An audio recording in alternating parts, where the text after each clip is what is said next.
నమస్కారం, welcome to I dream. నేను మీ ఝాన్సీ. ఈరోజు మనతో ఒక స్పెషల్ గెస్ట్ ఉన్నారు. పరిచయమే అక్కర్లేదు, ప్రకృతి వనం ప్రసాద్ గారు. మరి ఈరోజు వారితో మాట్లాడి హెల్త్ గురించిన చాలా విషయాలు తెలుసుకునే ప్రయత్నం అయితే చేద్దాం. నమస్కారం అండి. చాలా మందిలో ముఖ్యంగా మహిళల్లో ఎక్కువగా ఉంది అని చెప్పుకోవచ్చు. ఈ మధ్య కాలంలో అన్ని టెస్టులు చేస్తూ ఉంటారు. అంటే హెల్త్ బాగాలేదని హాస్పిటల్కి వెళ్ళినప్పుడు ఒక 10,000 బిల్ చేసినా కానీ ఎన్ని టెస్టులు చేసినా అంత నార్మల్గా వస్తూ ఉంటుంది.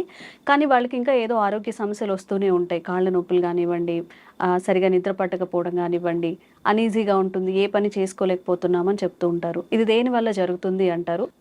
యాక్చువల్గా మనము గత 30 ఏళ్ళుగా, మాకు ఇప్పుడు 60 ఇయర్స్, మా మదర్ 30-40 ఇయర్స్ ముందర మేము యంగ్గా ఉండేటప్పుడు పొద్దున్నే 4కి లేస్తే అప్పటి నుంచి ఆవుల కాడ, ఇంట్లో ఆవులు ఉండేటివి, వాటి పని మాకంత భోజనాలు చేసి పెట్టేది, జాయింట్ ఫ్యామిలీ ఇష్యూస్, పొలం కాటికి ఏమన్నా పంపించేటివి, ఆవులు పంపించే రకరకాల పనులు చేసేవాడు. చాలా బిజీగా ఉండేవాళ్ళు.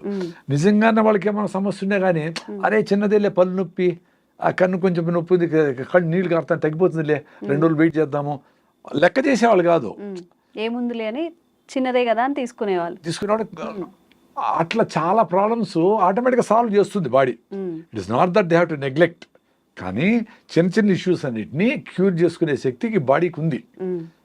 పనుల మీద పడినప్పుడు దీని పక్కన సింపుల్గా వదిలేసేవాడు. మీకు జ్వరం వచ్చినా, జలుబు వచ్చినా యాక్చువల్గా 5 రోజులు ఇంట్లో గమ్మునుండి లంకడం చేసి ఏదో తేనె నిమ్మకాయ తాగడమో ఏదో ఫ్రూట్స్ తినడం చేస్తే పోతుంది. మరీ ఎక్కువైపోయి ప్లేట్లెట్స్ పడిపోయి డెంగ్యూ వచ్చి అట్లా ప్రాబ్లమ్స్ లేకుండా ఉంటే నార్మల్ ఫీవర్లు, వైరల్ అయినా బ్యాక్టీరియల్ అయినా పోతాయి, సీరియస్ కాకుండా ఉంటాయి. 5 రోజుల తర్వాత కూడా ఫీవర్ ఉండి మీరు మరీ వీక్ అయిపోయి లేచేదాన్ని కూడా ఓపిక లేకుండా ఉంటే దట్స్ ఎ డిఫరెంట్ స్టోరీ. మళ్ళీ మీరు మా డాక్టర్లు యాంటీబయాటిక్లు అవన్నీ చేయొచ్చు. నార్మల్ కోర్సులో అవన్నీ అవసరం లే. ఎప్పుడైతే మహిళలకైనా మనుషులకైనా మగవాళ్ళకి ఎవరికైనా కానీ పనులు లేకుండా పోయినాయో, వచ్చిన చిన్న ప్రాబ్లమే, ఏదో మచ్చ వచ్చింది, అమ్మో ఈ మచ్చ ఏమైనా క్యాన్సర్ ఏమో గూగుల్ చేస్తారు, ఓ నిద్ర పట్టదు, తలనొప్పి రాగానే ఎందుకు తలనొప్పి, లోపల ట్యూమర్ ఉంటుంది, అది క్యాన్సర్ అయితే ఏదో అయిపోయి వాడు పారాలసిస్ అయిపోయినాడు, ఏదో స్టోరీ వింటారు. సో మొత్తం అంతా వ్యవస్థ అంతా అట్లా అయిపోయింది. అంటే పని ఉంటే, పని మీద ఉంటే 190 మందికి ప్రాబ్లమ్స్ సాల్వ్ అయిపోతాయి. ఇప్పుడు చెప్పడం కూడా బయట దేశాల్లో, యూరోప్లో అంతా వాళ్ళకి ఇట్లా ఆలోచనలు వచ్చినాయి అనుకోండి. సపోజ్ మీరు చెప్పినట్లు అనవసరంగా చిన్న చిన్న వాటికి అనవసరంగా టెస్టులు చేయించుకోవడా వచ్చిందా, నాకు ఇది ఆందోళనగా ఉంది అని పోయి డాక్టర్ దగ్గరికి పోయి చెప్పేది ఉండదు ఇండియాలో. బయట దేశాల్లో దట్స్ వెరీ కామన్. అంటే నార్మల్ ఆలోచన కంటే భిన్నంగా ఉంటే వాళ్ళు పోయి కౌన్సిలింగ్, ఇట్లా మనం కూడా కౌన్సిలింగ్ పెద్ద, మీరు ఇంటర్వ్యూ చేసింది కదా నాకేం పెద్ద తెలుసని కాదు, మన మీద మాట్లాడుకుంటాను కదా. అట్లా ఓవరాల్గా కొంచెం ఎడ్యుకేటెడ్ సైకాలజిస్ట్ వాడితో మాట్లాడుతూ ఉంటే, అరే ఎందుకబ్బా మనమంతా మైక్రోబ్స్తో బతుకుతా ఉండము, నువ్వెందుకు అంతగా చేయగలుగుతావు అని ఓసిడి, అబ్సెసివ్ కంపల్సివ్ డిజార్డర్ చాలా మందికి ఉంది కదా, కడిగి చంపుతూ ఉంటారు, బట్ట ఉతికి చంపుతూ ఉంటారు.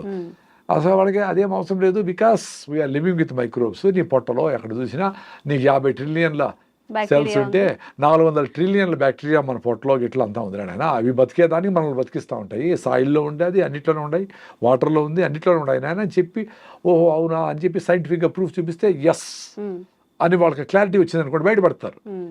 మన దేశంలో అట్లా ఉండదు. వీళ్ళు ఎవరన్నా అట్లా డౌట్ ఏమన్నా చెప్తే కూడా చిన్న చూపు చూస్తారు. నాకు ఇట్లా డౌట్ ఉంది అట్లా అది చెప్పరు, అందుకే ఎవరు చెప్పరు. అది మనసులో పెట్టుకొని ఆ సైకోసోమాటిక్ డిజీజ్ అన్ని మల్టిప్లై అయ్యి అది కంటిన్యూగా ఈ తలనొప్పో, పొట్ట నొప్పో, ఇంకోటో, ఆందోళన, డిప్రెషన్లోకి పోయినాక వీడు మెంటలీ బాగా ఇల్లే వరకు గుర్తించి కానీ డాక్టర్ దగ్గర పోరు. అప్పటికే మొదలుపెట్టి ఇవన్నీ ఎందుకు జరుగుతూ ఉంది?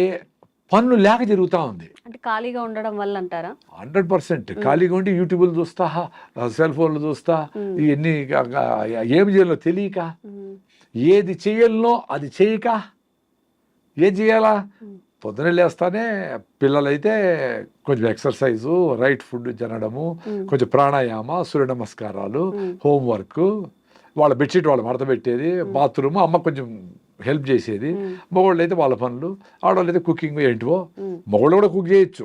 ఇట్లా ఆ పనుల మీద బిజీగా ఉంటే ఇంకా మానసిక ఆందోళన ఎందుకు వస్తుంది?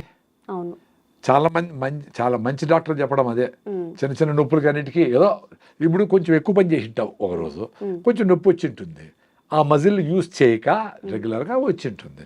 2 రోజులకు మళ్ళీ నొప్పి పోతుంది కదా, పోతుంది. అందులోపలనే పోయి పెయిన్ కిల్లర్ వేసి యాంటీబయాటిక్లు వేసి ఏదో వేసి మీరే పోయి మందులు కొనుక్కునేసి మందుల షాపులు పోయి ఎట్లా అది? అంటే ఆ తట్టుకునే పేషెన్సీ కూడా తగ్గిపోతుంది ఈ రోజుల్లో. అదే పనుల మీద ఉంటే అంటే ఇది నెగ్లెక్ట్ చేయొచ్చు. మనిషికంటూ ఒక వ్యాపకం ఉండాలి, లేకపోవడం. అందుకే దేవుడిని డబ్బులు కాదు కోరుకోవాల్సింది. స్వామి నాకు ఏదో పని పెట్టు రోజు నాయన, బిజీగా ఉంచండి అని బిజీగా పెట్టాలి మన వాళ్ళని. మన గురించి మనం ఆలోచించుకునే టైం ఉండకూడదు. అట్ ది సేమ్ టైం మనం నెగ్లెక్ట్ చేయకూడదు.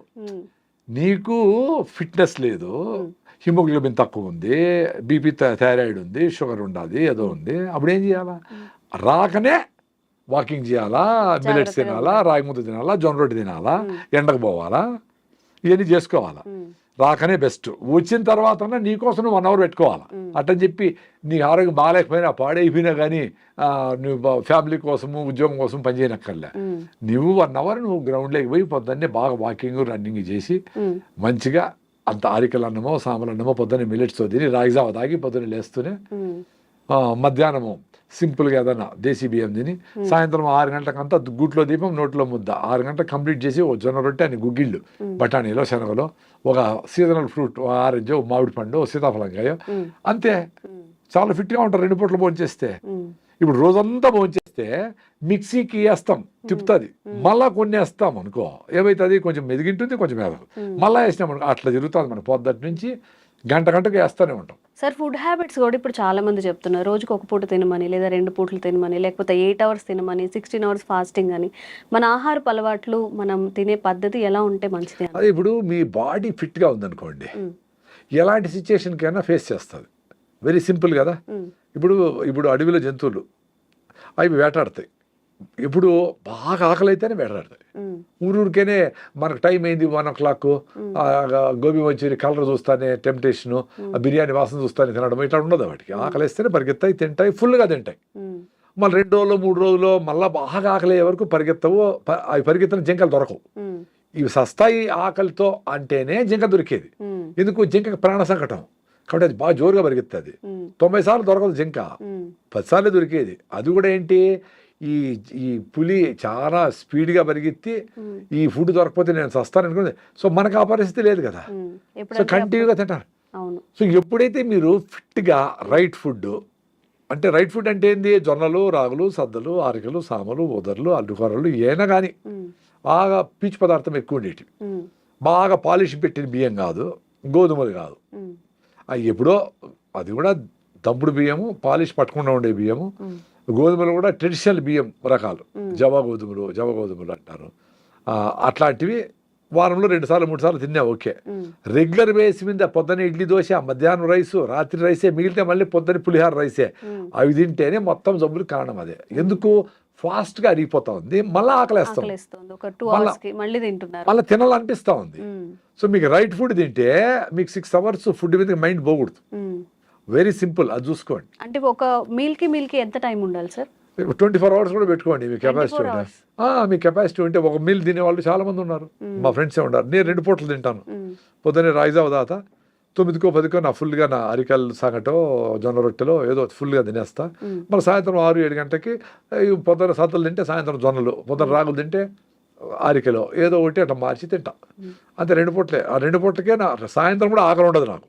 ఎందుకంటే పొద్దున్నే తినేదే నేను బాగా కింద కూర్చొని వేడిగా ఫ్రెష్గా చేసిండే రాగి ముద్ద, పప్పు వేసుకొని, పెరుగేసుకొని, బాగా నంచుకొని అన్ని బాగా పూర్తి స్థాయిలో తింటా. బాగా టమ్మీ సాటిస్ఫై చేస్తాను. అంటే మీ లెక్కలో అయితే 15 ఇడ్లీలు లెక్క అంత తింటాను. కాబట్టి మళ్ళీ నాకు ఆకలి ఉండదు. సో నాకు ఎప్పుడు మైండ్ పని మీదనే ఉంటుంది. ఎప్పుడైతే స్టీల్గా 1 ఇడ్లీ 1/2 ఇడ్లీ తింటాము అంటే ఇప్పుడు ఇది ఎక్స్పీరియన్స్. ఎంతమంది డాక్టర్లను చెప్పని ఎవ్రీ 2 hours తింటా ఉండాలని చెప్పని ఎవరన్నా ఏమన్నా చెప్పని, నా ఎక్స్పీరియన్స్ బాగుంది కదా నాకు. ఎవరు చెప్పేది ఎందుకు? నేను పొద్దున్న తినేసి బయట పోతే డ్రైవింగ్ చేసుకొని బెంగళూరుకి పోయి బెంగళూరు అంతా తిరిగేసి పనులన్నీ చేసుకొని మళ్ళీ సాయంత్రం వీలైతే అక్కడ ఏదైనా రాగి ముద్ద దొరుకుతుంది 20 రూపాయలకి, ఆ ఉత్త పిండితో చేసిన రైస్ తినరా? అదే పెళ్లికి పోతే తింటా. ఇంట్లో ఎప్పుడైనా సడన్ గా మా ఆర్గానిక్ రైస్ చేస్తే తింటా. ఇప్పుడు నెలలో 4 సార్లు 5 సార్లు. బట్ రెగ్యులర్ గా నా ఫుడ్ అరికెలో సామలో వేసి రాగి ముద్ద పొద్దున్నే. ఫస్ట్ రాగి జావతో స్టార్ట్ అవుతుందండి. 3-4 గ్లాసులు రాగి జావ లేస్తానే. 5-6 కిలోమీటర్ రన్నింగ్. ఇప్పుడు కూడా నిన్న కూడా ఓకే. నిన్న కాదు మొన్న మదనపల్లిలో ఉమ్, 5 కిలోమీటర్లు మినిమం ఉమ్, స్లో జాగింగ్ చేస్తా, మధ్యలో మెట్ వస్తుంది కదా ఉమ్, అప్పుడు పరిగెత్తా, ఉమ్, అప్పుడు హార్ట్ లంగ్స్ కొట్టుకుంటాయి. అవును. అదే ఎక్సర్సైజ్ హార్ట్ లంగ్స్కి. ఉమ్, మనం నడిస్తే కాళ్ళకి ఎక్సర్సైజ్, పని చేస్తే చేతులకి ఎక్సర్సైజ్, మరి లంగ్స్కి హార్ట్కి ఏంటి ఎక్సర్సైజ్? పిల్లలు పరిగెత్తారు, ఉమ్, నువ్వు గమని ఉండమంటే కూడా చిన్న బిడ్డ తల్లిపాలు తాగితే కూడా కాళ్ళు చేతులు పైకెత్తి కొడతా ఉంటాడు. ఉమ్, మన కాలు ఎత్తలేము, చేతులు ఎత్తలేము. ఇన్ని సజ్జలు తినేసి పావురము బెంగళూరు పోయిస్తుంది. ఉమ్, మనం పావురాలు, మేకలు, గేదెలు, కోళ్ళు అన్ని తినేసి, చేపలు, రొయ్యలు అన్ని తినేసి కింద కూర్చుంటే పైకి లేలేం, ఉమ్, లేపు నాయన చేతులు పెడతాం. ఉమ్, మరి ఈ శక్తి ఎట్టబోతా ఉంది? ఈయన తల్లిపాలు తాగిన బిడ్డకు అంత శక్తి ఉంటే ఇంత డబుల్ మటన్ బిర్యానీ, కొండ బిర్యానీ తిన్న వాళ్ళకి శక్తి లేకుండా ఆ, ఇట దొర్లి అట్ట దొర్లి ఊపిరాడక, ఆదివారం చూస్తాం కదా పామును మింగేసిన కోడిని పాము మింగేసింది అనుకో, ఊపిరాడదు దానికి, ఉమ్, అట్లా చెమట పట్టేస్తూ ఉంటుంది. మంచి ఫుడ్ తింటే ఎనర్జీ రావాలి కదా. మీరు మంచి అనుకోండి తింటే మీకు ఊపిరాడడంలే, పెప్సీలు తాగుతూ ఉండరు, తేపుతూ ఉండరు, జలసీలు వేసుకుంటూ ఉండరు. మరేంటి? ఉమ్. మంచిగా ఫుడ్ తింటే ఎనర్జీ రావాలి కదా, అది పోతా మళ్ళీ ఉంది. డైజన్ టాబ్లెట్స్, ఈనోలు, ఏమిటి గ్యాస్ ఫామ్ అవుతుందని చెప్పి మళ్ళీ బిర్యానీ తినే తర్వాత ఇవన్నీ యూజ్ చేస్తూ ఉంటారు. అవన్నీ తాగాలి. ఎంత అందుకే ఈ హాస్పిటల్ అన్నీ పెరుగుతూ ఉంటాయి. డాక్టర్ చాలా సింపుల్గా వస్తుంది హెల్త్.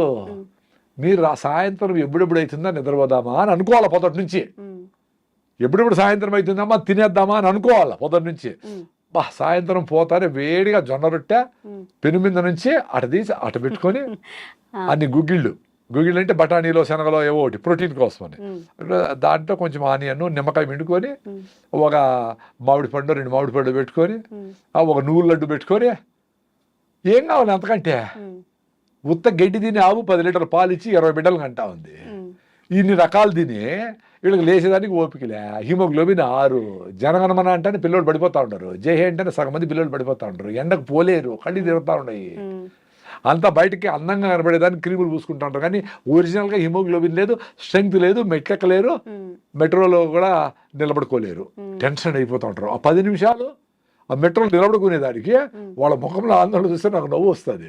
నాకు సీట్ ఇస్తాను, నాకు వద్దు, యంగ్స్టర్స్ మీరు కూర్చోండి అంటా ఉంటాను నేను. ఉమ్, మరి అంత ఓపిక లేకపోతే వీళ్ళు ఎట్లా 100 ఏళ్ళు బతుకుతారు, ఎనర్జీకి ఎట్లుంటారు? ఉమ్, సో ఇవన్నీ సైకోసోమాటిక్. అంటే మైండ్ని ముందుగానే మనము అబ్బా రాగి ముద్ద ఏం తింటాము, మనం చేసేవాడు అది తింటే ఏదో జలుబు వస్తుందనో, పైల్స్ వస్తాయనో, ఏదో గూగుల్ చేస్తే ఏదో చెత్త వస్తుంది కదా, ఉమ్, అదేదో పెట్టుకునేసి మంచిని దూరం చేస్తారు. ఉమ్, చెత్తని ప్రమోట్ అవుతూ ఉంటుంది టీవీల్లో. అవును.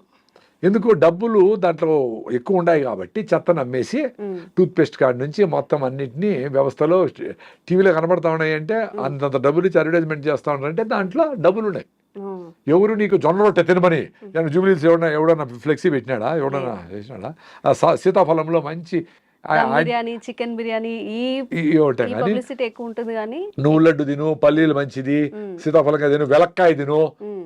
దాంట్లో అదేంటో యాంటీ ఆక్సిడెంట్స్ అడుగుతారు. ఉంటాయి. ఇప్పుడు మీరు వెలక్కాయ అంటే ఏంటి సార్, ఎక్కడ దొరుకుతుంది, ఎక్కడ ఆర్డర్ చేసుకోవాలి? దాన్ని టాబ్లెట్ చేసి దాన్ని అమ్మితే మళ్ళీ ఉంటారు, దాన్ని టాబ్లెట్ మళ్ళీ అడ్వర్టైజ్మెంట్ చేయాలి. Supplements okay. సప్లిమెంట్స్ రూపంలో అయితే మళ్ళీ తింటారు. ఉమ్, సో ఇప్పుడు జనాలకి ఆలోచన లేకుండా చేయడమే ఇప్పుడు వ్యవస్థకు ఉండేది. ఉమ్, నీ ఆలోచన నీకు లేకుండా చేస్తే ఉమ్, ఈ అడ్వర్టైజ్మెంట్లకు నువ్వు లొంగిపోతావు. ఉమ్, నీకు యాక్చువల్గా ఇప్పుడు ఫిజికల్గా వీక్ అయితే మెంటల్ కూడా వీక్ అవుతావు. ఉమ్, ఇప్పుడు మైండ్ వీక్ అయితే ఎవరు చెప్పినా వింటావు. ఉమ్. ఎవరు అర్థమైందా? చెప్పినా ఇప్పుడు వింటారు. ఇప్పుడు ఇప్పుడు నాకు నేను 5 కిలోమీటర్స్ రన్నింగ్ చేస్తాను కదా, యూట్యూబ్లోనో ఎవరెవరో చాలా మంది ఈ వయసులో చేయకూడదు, మొక్కలు అరిగిపోతాయి అంటా ఉంటారు. 40 ఏళ్ళకి అరిగిపోయినాయే, పంచేగిరి అరిగిపోయినాయి, నడచకనే అరిగిపోయినాయి, కాల్షియం మాత్రం తింటా ఉండరు, అయినా కాల్షియం లేదే, ఫోలిక్ యాసిడ్ వేస్తా ఉంటారు, అయినా ఐరన్ లేదే, అందరికీ ఆర్యం ఉంది, హిమోగ్లోబిన్ మరి ఎందుకు? సో మీ సప్లిమెంట్తో పని జరగదు, నీ ఫుడ్లోనే రావాలా, నేచర్తో ఉండాలా, బాగా పని చేస్తేనే బోన్ డెన్సిటీ పెరుగుతుంది, ఆస్టోపోరోసిస్ రాదు, బయటికి ఎండకపోతేనే విటమిన్ D3 వస్తుంది, ఎముకలు గట్టిగా ఉంటాయి.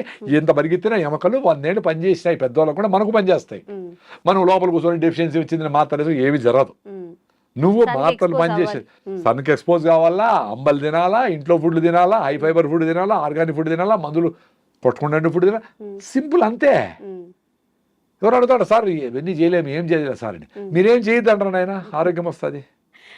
ఏం పొద్దున్న నుంచి చేయొద్దంటే? నేను చెప్పి టూత్ పేస్ట్ వాడద్దు, 10 సార్లు తినద్దు, ఆ నూడిల్స్ గిళ్ళు వాడద్దు, టీలు కాఫీలు ఆపేసేయండి, మైదాని ఆపేసేయండి, మంచిగా బెల్లంతో తినండి. ఎంత అద్భుతం బెల్లము, ఆర్గానిక్గా చేసి పండించి చేసిన బెల్లం ఎంత అద్భుతము. ఉమ్, అన్ని మినరల్స్ దాంట్లో ఉంటాయి, ఐరన్ రిచ్. ఉమ్, పని అమ్మాయి ఒక ఆమె వచ్చింది, చిన్న బిల్డర్ పెట్టుకొని వచ్చింది, ఏదో హస్బెండ్తో ప్రాబ్లం పడి పని చేసి. సో 1 నెల తర్వాత ఆ అమ్మాయికి ఇంత కళ్ళన్నీ లోపల పోయినాయి చిన్న బిడ్డకి. 1 మంత్ తర్వాత మేము బెల్లం చేస్తాం, ప్రకృతి వనం మదనపల్లి మాది, అన్నమయ్య జిల్లా, ముందు చిత్తూరు జిల్లా. మేము చిరుకేసి అక్కడే 50 దేశీయాలు ఉన్నాయి, ఆ పేడ మూత్రంతో జీవామృతం చేసేస్తాము. స్టెయిన్లెస్ స్టీల్ ఫుడ్ గ్రేడ్ పాత్రలతో బెల్లం చేస్తాం. సో ఆ బెల్లం ఆ అమ్మాయి తిని నేను 1 మంత్ తర్వాత చూస్తే ఫ్రెష్గా ఉంది అమ్మాయి. I can still remember it. అంటే ఐరన్ డెఫిషియన్సీ బెల్లంతో క్యూర్ అయింది. చక్కెర బెల్లం కాదు, ఇప్పుడు చక్కెరతో బెల్లం చేస్తా ఉంటారు అన్ని మెథడ్స్. చక్కెర ఉడకబెట్టి ఏదో కలర్ లేసి చేస్తారు. ఒరిజినల్ అందుకే పానకం బండ్లు అంటారు, విన్నారా? పానకం బండ్లు, పానకం వినలేదా? అసలు పానకం బండి అంటే బండి మీద పానకం ఉంటే పానకం బండి. శ్రీరామనవమికి తిరునాళ్ళకి జరుగుతాయి కదా, ఆవిడ పిల్లకాయలు అందరూ ఎగురుతారు, దూకుతారు, తిరుగుతారు చక్రము, అసలు పట్టించుకోరు. తెచ్చుకునే వాళ్ళం చిన్నప్పుడు. ఆ పానకము ఎందుకంటే డిహైడ్రేషన్ లేకుండా, ఇప్పుడు సమ్మర్ రాబోతా ఉంది, మీరు ఓఆర్ఎస్లు గిఆర్ఎస్లు 100 పెట్టి కొనే పనిలే. పానకం అంటే ఒరిజినల్ బెల్లంతో నీళ్లు పెట్టేసి మీ పిల్లలకు దాంట్లో జీలకర్ర ఏదైనా వేసి కొంచెం టేస్టీ కావాలంటే ఏలకేసో ఏదో కొంచెం తమాషగా ఉండాలంటే స్టీల్ బాటిల్ వేసేసి మీ పెద్ద పెద్ద కాలేజీలు ఉన్నాయి కదా ఇక్కడ, స్కూళ్ళు లక్షలు పెట్టేటివి, పిల్లలకి అందరికీ పానకం పంపియండి. ఎందుకు పానకం అంటే అంత చులకనా? దానికి ఏదో ఇంగ్లీష్ పేరు పెట్టి ఓఆర్ఎస్ అంటేనేనా? పానకం వాళ్ళు పెట్టి ఫ్రీగా ఇచ్చేవాళ్ళు. ఎవరు వచ్చినా పుణ్యము అని చెప్పి శ్రీరామనవమికి ఉగాదికి అలా తిరణాలు జరుగుతాయి కదా, తిరణాలు పెట్టేసి బాగా ఇట్లా ముంచి ఈయన అని 2 కాదు కూడా పోతా ఉంటాడు వాడు, మళ్ళీ పరిగెత్తాడు. ఎందుకు? పరిగెత్తి చెమట వచ్చేసి మినరల్స్ అన్ని లాస్ అయ్యి డిహైడ్రేషన్ అవుతుంది కాబట్టి పానకం తాగేస్తే సరిపోయా. అంత సింపుల్గా హెల్త్ ఇచ్చే సిస్టమ్ని పాడు చేసి అందరిని రోగాలు చేసి రా అని చెప్పి ఇన్ని హాస్పిటల్ ఇన్ని మందులు. ఎట్లా? మనం కూడా అటువైపు వెళ్తున్నాం కదా సార్. ఇప్పుడు మీరు ఏవైతే చెప్పారు రాగి ముద్ద, జొన్న రొట్ట, ఇప్పుడు ఎంతవరకు ఇంట్లో చేయగలుగుతున్నారు, ఎంతవరకు పిల్లలు? అందుకే నేను చెప్పేది, పిల్లలు చదువు ఇంపార్టెంటే, ప్రపంచం తెలుసుకోవాలా, గ్లోబలైజేషన్ అయింది, నువ్వు ప్రపంచంతో కంపీట్ కావాలా, ఎక్కడో వాళ్ళకి సాఫ్ట్వేర్ మనం రాయాలా, ఎక్కడో తయారు చేసిన పెప్సీ మనం తాగాల, ఎక్కడో తయారు చేసిన లిప్స్టిక్లు మనం వేసుకోవాలా, ఎక్కడో ప్యాంట్లు జింపి వేసుకొచ్చిన బ్రాండ్ మనం వాడాలా. కానీ మన రాగి జావా, మన జొన్న రొట్టె, మన గుగ్గిళ్ళు, మన పానకము ఆడబోదు. చూసావా తమాషా? ఇప్పుడు మనకే లోకువా, ఇంక వాడు ఎట్లా లైక్ చేస్తాడు? రాగి జావనో లేకపోతే రాగి సంగట్లో తెచ్చుకుంటే కొలీగ్స్ ఏమనుకుంటారే అనేది మనం ఫీల్ అవుతాము. ఇప్పుడు అంబల్లో ప్రోబయాటిక్స్ ఉంటాయి, బీట్రోల్ బాగుంటుంది. రాత్రి మిగిలిపోయిన అన్నంలోనూ రాగి ముద్దలో నీళ్లు పోసి పొద్దునే తాగేస్తే నా స్వామి బీట్రోల్ బాగా వస్తుంది. ఆ బీట్రోల్ బాగుంటే మీ బుర్ర బాగుంటుంది, ఎనర్జెటిక్గా ఉంటుంది, నర్వస్ ప్రాబ్లం ఉండదు, యాక్టివ్గా ఉంటారు పిల్లలు. మొత్తం వ్యవస్థని బీట్రోల్ కంట్రోల్ చేస్తుంది, నర్వస్ సిస్టమ్ అంతా. Very simple. అంబలి ఆటోమేటిక్గా తాగేవాళ్ళు, అది పనోళ్ళకు పోస్తా ఉంటారు. ఎందుకు? మీరు సోంబేర్లు, పెద్దోళ్ళు డబ్బులు ఉండేవాళ్ళు కాబట్టి, పనులు పని చేయాలి కాబట్టి వాళ్ళకు జొన్న రొట్టెలు రాగి ముద్ద పెడితేనే వాళ్ళు పని చేయగలరు పాపం. ఇప్పుడు బుద్ధి వచ్చినాక జూబ్లీస్లో వాళ్ళు కూడా జొన్న రొట్టెలు తింటా ఉంటారు ఫ్రెష్గా, ఆరోగ్యం కోసం. కొద్ది మంది కరోనా తర్వాత కొన్ని హెల్త్ హ్యాబిట్స్ మారాయి, ఫుడ్ హ్యాబిట్స్ కూడా మారాయి. ఇప్పుడు కొంచెం తెలుసుకుంటున్నారు మళ్ళీ వెనక పాత అలవాట్లు. మీరు చెప్పినట్టు రాగి జావ తాగడం, కొంచెం హెల్తీగా తినడానికి ట్రై చేయడం, ఎక్కువ కర్రీస్ తినడం. అదే మనకేం చెప్పినారు వేమన శతకంలో, అపకారికి ఉపకారం చేయమన్నారు. సో మనకు అపకారం చేస్తా ఉంటే వెస్ట్రన్ వరల్డ్ ఏమేమైతే ఇది వేసుకో, నువ్వు ఇది వేసుకుంటే నీకు బ్రాండ్, ఇది తాగితేనే అదేందో స్ట్రింగ్ అంట, పాయిజన్ అంట, ఏంటో బ్రాండ్లు అన్నీ ఉన్నాయి చెత్తంతా. 1000 కోట్లకి కూల్ డ్రింక్లు, మజ్జిగి ఎవరో ఆడ పెట్టుకో ఉంటాడు ఊరు బయట. అది తాగేవాళ్ళు ఎవరు కొంతమంది, ఆ కేబీఆర్ పార్క్ దగ్గర ఎవరు రాగి జావ ఎవరు పెట్టుకుంటారు, అమ్మలు ఎవరు. మరి ఇంట్లో అందరూ అవి తాగాలి కదా, ఎట్లా తాగుతారో 100,000 కోట్లకి తాగి ఈ డబ్బులన్నీ, మన డబ్బులన్నీ అమెరికాకు పోతా ఉంటే బ్రాండ్లకి, ఈ బట్టలు, లిప్స్టిక్లు, క్రీములు, కళ్ళు తెరిస్తే ఒక కలరు, కళ్ళు మూస్తే ఒక కలరు, ఏంటివి ఇవన్నీ? దాంతో నీ ఆరోగ్యం వస్తూ ఉందా, నీకు సంతోషం వస్తూ ఉందా, నీకు ఎనర్జీ వస్తూ ఉందా? అది ఎప్పుడు తెలుసుకుంటారు? వీళ్ళ పిల్లలు తాగుతాడు, వీళ్ళ పిల్లలు అరే తాగొద్దురా అని చెప్తావు, నువ్వు తాగే మీ అమ్మ చెప్తే వినలా, ఆరోగ్యం పోగొట్టుకున్నావు. 5-6 ఉంది హిమోగ్లోబిన్, 5-6 హిమోగ్లోబిన్ అంటే పెళ్ళే చేసుకోకూడదు. పెళ్లి చేసుకునేది కులము, మతము, డబ్బులు అది చూసి, అన్నము చూసి కాదు. ఫస్ట్ మీ హిమోగ్లోబిన్ ఎంత ఉందని చూడాలా. అది 10 కంటే తక్కువ ఉంటే ఆగి 12-13 చేసుకొని హెల్తీ అయినాక అంతవరకు కేబీఆర్ చుట్టూ పరిగెత్తి సూర్య నమస్కారాలు చేసి నువ్వులు పూసుకొని ఎండలో ఉండి అంబలు తాగి నువ్వుల లడ్డు, పల్లి లడ్డు, కొబ్బరి లడ్డులు తిని మునగాకు అవిశాకు తిని కరివేపాకు తిని ఇంప్రూవ్ చేసుకొని అప్పుడు పెళ్లి చేసుకొని అప్పుడు బిడ్డలు కంటే హెల్తీగా పుడతారు. మా బిడ్డకి పుట్టేప్పటి నుంచి జలుబు అండి ఇదండి అదండి అని అంటే నీకే ఒళ్ళు బాగలా, నీకే 5 ఉంది హిమోగ్లోబిన్, నువ్వు పెళ్లి చేసుకుని ఉండకూడదు. యాక్చువల్గా నువ్వు పెళ్లి చేసుకొని బిడ్డలే కొనకూడదు, బిడ్డలు కనకూడదు. బిడ్డలు కన్నావు వీక్గా ఉండే మదర్కి వీక్ చిల్డ్రనే వస్తారు కదా, వెరీ సింపుల్ కదా. ఇప్పుడు ఇంత చెట్టు ఉంటుంది టొమాటోలో, దానికి ఎన్ని కాస్తాయి? 2 కాస్తాయి. ఇంత చెట్టు ఉంటే ఫోటోసిన్సిస్ జరుగుతుంది, కిరణ్ అంత ఫుడ్ తయారైతే, వెరీ సింపుల్ కదా. దానికి లాజిక్ కావాలి, ఇంత పెద్ద బుక్కులు చదవాలి దానికి. హెల్తీగా ఉండండి, మళ్ళీ పెళ్లి చేసుకోండి. లేదా అర్జెంట్గా పెళ్లి చేసుకున్నారు, వెయిట్ చేయండి. న్యాచురల్గా ఏం ఎట్ట ఇంప్రూవ్ చేసుకుంటారు చేసుకోండి. హెల్త్ పరిగెత్తండి, హెల్తీ ఫుడ్ తినండి, చూసుకోండి నెల ఎంత ఇంప్రూవ్ అవుతాం అని అది చేసుకోండి. హెల్త్ పిల్ల వచ్చింది బిడ్డ వచ్చారంటే వాడికి అమ్మ డాక్టర్లు కూడా హిమోగ్లోబిన్ తక్కువ ఉందమ్మా నీకు, చూడు విటమిన్ D3 లేదు, థైరాయిడ్ లేదు, హిమోగ్లోబిన్ లేదు, బీపీ ఉంది, షుగర్. అరే ఎట్లా బిడ్డలు అనేది? అదే దానికి ఫోలిక్ యాసిడ్, జింకు, ఐరన్ మాత్రలు, విటమిన్ మాత్రలు అన్నీ వేసి యూరియా DAP వేసి పెంచుతా ఉండాల రైతులు. అంత పెద్ద పొలము అది అట్లా వాన కొడితే అట్లా ఏడ కొడితే పడిపోతాయి చెట్లు. అట్లా లోపల పొట్టలో అన్ని మందులు వేసి పెంచితే యూరియా బిడ్డ లోపల తయారవుతుంది 4 కిలోలు. సో నార్మల్ డెలివరీ ఎట్లా చేయలేరు, సో దాన్ని ఆపరేషన్ చేసి చేస్తారు. పుట్టినప్పటి నుంచి డబ్బులు. సార్ లేట్ మ్యారేజెస్ వల్ల కూడా ఇప్పుడు అందరూ 30 తర్వాతనే పెళ్లి చేసుకుంటున్నారు, 30, 35, కొంతమంది అయితే 40 లోపు కూడా ఇలా చేసుకునే వాళ్ళు ఉన్నారు. అంటే ఫ్యామిలీ ఇష్యూస్ కొంత పోస్ట్పోన్ చేసుకుంటూ. ఫ్యామిలీ ఇష్యూసే 95%, హెల్త్ ఇష్యూసే 95%. 40 ఏళ్ళలో కూడా నువ్వు హెల్తీగా ఉండి బాగా ఫిట్నెస్గా ఉండి బాగా రన్నింగ్ చేసి బాగా ఫుడ్ తిని 40 ఏళ్ళకి పెడితే కూడా మంచి ఫుడ్డే పడతారు మీకు. ఎవరో 5%కి ఆ రిస్క్ ఉండేది లేట్ అనేది. బట్ 18 ఏళ్ళకి చేసుకొని 4 HB ఉంటే నీకు ఆరోగ్యం ఎట్లా పట్టుబడతారు? Very simple. అందుకే అందరికీ చాలా మంది మహిళలకి PCODలు, గర్భసంచిలో ప్రాబ్లమ్స్ ఇవన్నీ వచ్చేసినాయి. రైస్ తగ్గించాలా, వేరే మార్గమే లేదు. సార్ ఇంతే తింటాను సార్ రైస్ అన్నారు. మరి ఇంత పొట్ట ఎట్లా వచ్చింది నాయన? ఇంత రైస్ ఎట్లా ఆడవు? ఇంత రైస్ 8 సార్లు తింటాడు, 2 ఇడ్లీల రూపంలో, 2 ఉప్మా రూపంలో. ఎంత తింటాడు అని కాదు, ఎన్ని బుల్లెట్ కాల్చినావు కాదు, బుల్లెట్ దిగిందా లేదా ఏదో సినిమాలో డైలాగ్ ఉండేట్లు. నీకు పొట్ట వచ్చింది, ఒబీస్గా ఉండవు, నువ్వు హెల్తీగా లేవు, నువ్వు మెట్లెక్కలేకుండా ఉండవు, ఒక స్టెప్పులు ఒక ఫ్లోర్ కూడా, నీకు మాట్లాడడానికి ఓపిక లేదు, దగ్గేదానికి కూడా ఓపిక లేదు. సో దగ్గలేకుండా ఉండవు సార్, పని చేయలేవు, దగ్గర కూడా దగ్గలేవు. ఫ్లమ్ ఎట్ట బయట వచ్చేది? రూమ్ పడిసం పడుతుంది, దగ్గాల ఫ్లమ్ బయట వస్తుంది అనుకో.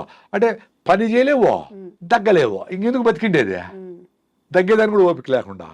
ఓపికగా బతకాలా, లేదు చచ్చిపోవాలి, 2 ఉంటాయి. మొదలు ఊతా ఓపిక లేదని హోల్ వేసుకొని ప్యాకెట్లు పెట్టుకొని ఎవరు తోస్తా ఉంటే జల్లు గార్చుకుంటాయి. ఎందుకు బతకాలి అట్లా? అందుకు ఆరోగ్యంగా ఉండేటప్పుడే ఇంకా ఆరోగ్యంగా ఉండొచ్చు. ఆరోగ్యం పోయినాక, యాక్సిడెంట్ చేసినాక బండి ఎట్ట రిపేర్ అవుతుంది అనేది మనం చెప్పలేం. మేము అందుకే జాగ్రత్తగా, మాకు ప్రాబ్లమ్స్ వచ్చినాయి, అసిడిటీలు అల్సర్లు వచ్చినాయి, అన్ని మందులు తిన్నాము, పోలా మళ్ళా వస్తుంది, మళ్ళా వేసుకుంటాం, మళ్ళా పోతే మళ్ళీ ఇదే రామాయణం. రాగి జావ అయితే నా అసిడిటీ పోయిందబ్బా, 30 ఏళ్ళ అసిడిటీ. నమస్కారం ఆ రాగులకి. జస్ట్ రాగి పిండి నీళ్ళలో కలిపేసి వేడిగా ఉండి నీళ్ళలో పోసి తిప్పుతా ఉంటే రాగి జావ రెడీ. పల్సగా కావాలంటే తీసుకొని దగ్గర 4 గ్లాసులు తాగేయండి. సో 4 గ్లాసులు ఎట్టసారి తాగేది అంటారు. 6 బాటలు బీర్ తాగుతారు కదా ఎవరో కొంతమంది, మరి 4 గ్లాసులు రాగి జావ తాగలేరా? 2 లీటర్లు పెప్సీ తాగుతారు కదా, కూల్ డ్రింక్లు తాగాల. అప్పుడు కాల్షియం హైడ్రోక్లోరిక్ యాసిడ్తో రియాక్ట్ అయ్యి కాల్షియం క్లోరైడ్ విచ్ ఆల్కలైన్గా ఉంటుంది, అది యాంటాసిడ్, న్యాచురల్. కాల్షియం వచ్చా, బెల్లం వేసుకుంటే ఐరన్ వచ్చా. షుగర్ ఉండేవాళ్ళు బెల్లం వేసుకోకూడదు, షుగర్ ఎక్కువ ఉంటే. షుగర్ HbA1c 6 కంటే తక్కువ ఉంటే బెల్లం వాడచ్చు. అది సూపర్ డూపర్ ఫుడ్. పొద్దున్నే మీ ఇంట్లో 4 ఉన్నారంటే 8 గ్లాసులు రాగి జావ రెడీ అయిపోవాలి పొద్దున్నే, టీలు కాఫీలు కాదు. దాంట్లోకి మీరు పప్పులు వేసుకుంటారో, జీడిపప్పులు, ఆల్మండ్స్ ఏమైనా వేసుకుని టేస్ట్గా చేసుకోండి. దానికి పిల్లలకి కలర్ కావాలంటే దానికి ఇంకోటి ఏదన్నా మునగాకు జ్యూసో, మెంతాకు జ్యూసో ఏదన్నా వేసి తమాషగా ఏదో చేయండి. ఇప్పుడు బయట కలర్ఫుల్గా చూసి అమ్మ అది కావాలంటాడు కదా, అది మీరు అమ్మనే చేయండి ఇంట్లో. ఏదో ఒకటి చేసి దానికి చుమ్ అని పేరు పెట్టి రా అని చెప్పండి. వాడికి గంజి జావా అంటే వాడికి ఇష్టం లేదు కదా పేర్లు. అంటే మన సంస్కృతిని మనము రాగింది దాదాము, పానకం దాదామంటే అది ఇష్టపడడం లేదు కదా మీరందరూ మహానుభావులు. కాబట్టి ఏదో వేరే పేరు పెట్టండి, చైనా పేరో, ఇండోనేషియా పేరో ఏదో పెట్టండి. ఎట్లో చేసి మీ పిల్లలకి సాయంత్రం వస్తానే మంచిగా నువ్వుల లడ్డూలో, పల్లీల లడ్డూలో, రాగి జావలో దాన్ని టేస్టీగా వేసి, దానికి కొంచెం కావాలంటే ఏదన్నా పన్నీర్ గిన్నీరు అవన్నీ వేసి టేస్టీగా పల్లీలు, కొన్ని ఆల్మండ్స్, నట్స్ వేసి ఫ్రై చేసి పోరిడ్జ్ అని చెప్పి దానికి ఏదో పేరు పెట్టండి, వాళ్ళు ఇష్టపడేలాగా ఇవ్వమంటారు. ఇష్టపడేలాగా. మళ్ళీ అదే ఇష్టపడతాను, అదే ఎద్దకూడదు, మళ్ళీ 2 రోజుల తర్వాత వేరేది మార్చాలి, మళ్ళీ వేరేది మార్చాలి, మళ్ళీ. అందుకని చూడు ఈ ప్యాకెట్ ఫుడ్స్ అన్నీ నెలకు ఒకసారి కొత్త మోడల్ రిలీజ్ చేస్తాడు. అది ఎట్లా చూద్దాం, అది ఎట్లా చూద్దాం, కొంచెం అట్లా మీరు కూడా మదర్స్ అందరూ తెలివిగా ఉంటే మీ పిల్లల్ని రక్షించుకుంటారు. లేకపోతే గద్దల్లాగా ఈ మల్టీనేషనల్ తనుకొని పోతాయి, అందరికీ జబ్బులు వస్తాయి. ఇప్పటికి అందరూ సిక్ అయిపోయినారు. ఇంకన్నా మారి మీ అవ్వలు తాతలు చేసిండేటి చేయండి. రోగం వస్తే డాక్టర్ దగ్గరికి పోండి. చాలా సిక్ అయిపోయినారు, లేకుండా ఉండరు, పోయి ఇమీడియట్గా అప్పుడు కావాల్సిందేమో తీసుకొని మళ్ళీ ఫిట్నెస్ కోసము ఆహారము, సీజనల్ ఫ్రూట్స్, పరిగెత్తడము, అనవసరంగా బండి వాడకుండా ఉండడము, వీలైనంత నడవడము, ఫిట్గా ఉంటారు మీరు. నేచర్ మీకు సపోర్ట్ చేస్తుంది తల్లిలాగా. మీరు దాని దగ్గరికి పోవాలా.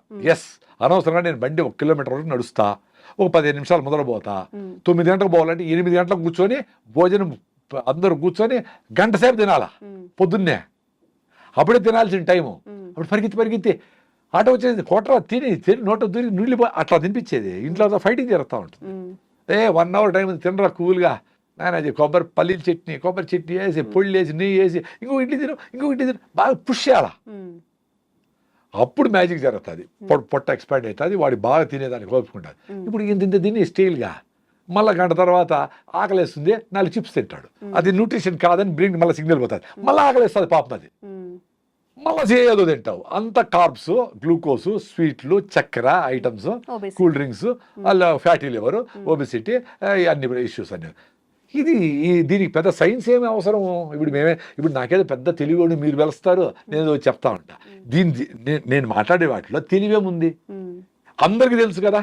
మేము కొన్ని చేయగలుగుతాం, వెరీ సింపుల్. ఇంతమంది ఇన్ని మాట్లాడుకుంటాం, నేను కొన్ని చేయగలుగుతా ఉంటాను. నాకంటే ఎక్కువ చేసేవాళ్ళు మహానుభావులు చాలా మంది ఉన్నారు. మీరు మాకంటే తక్కువ చేస్తూ ఉంటారు చాలా మంది. పొద్దున లేయాలంటే లేయాలా, అలారం మీరే పెడతారు, పొద్దున లేసి రన్నింగ్ చేయాలని మీరే ఆఫ్ చేస్తారు. దీని అబ్బాయిని మీరే తిట్టుకుంటారు, వేస్ట్ ఫెలోని మనమే తిట్టుకుంటా ఉంటాము. ఎట్లా?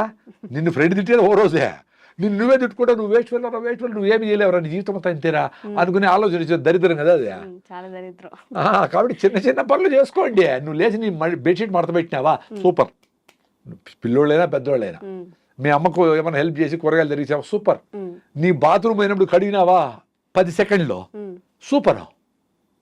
మీ భార్య చెప్పింది 4 పనులు ఏదో గుర్తుపెట్టుకో, 4 చేసినావా, సూపరు.